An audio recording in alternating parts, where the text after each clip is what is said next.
வணக்கம், காஞ்சிகேசன் பேசுகிறேன். எப்படி இருக்கீங்க? Happy Wednesday. என்னம்மா இன்னைக்கு? ஹலோ, வணக்கங்க. எல்லாருக்கும் இன்னைக்கு ஹாப்பி வெனஸ்டே. பொன் கிடைச்சாலும் புதன் கிடைக்காதுன்னு சொல்லுவாங்க. இன்னைக்கு பொன்னான புதன்கிழமையை எல்லாரும் சிறப்போடு கொண்டாடுறோம். என்ன கோரையை போட்டாங்க பாருங்க.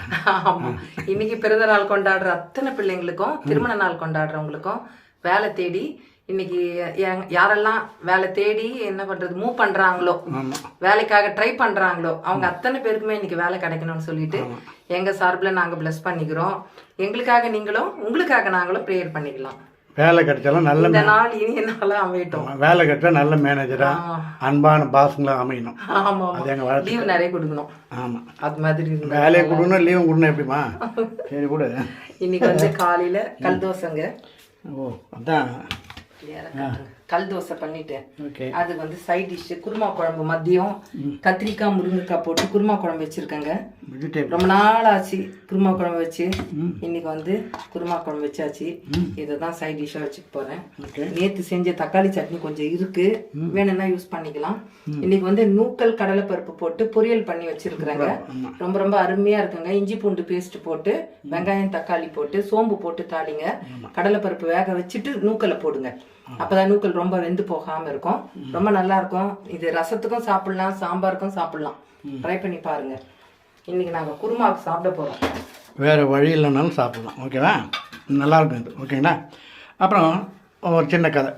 அதாவது 70 கிட்ஸ் நம்ம ஏரியா ஆட்கள் வச்சுங்களேன். அதாவது 70 பிறந்தவங்க அந்த மாதிரி டைமில் ஒரு ஸ்கூல் போகிறான் பையன். வந்து ஸ்கூலுக்கு போகிறான். மார்க்கில் எல்லா மார்க்கும் நல்லா எடுக்கிறான்.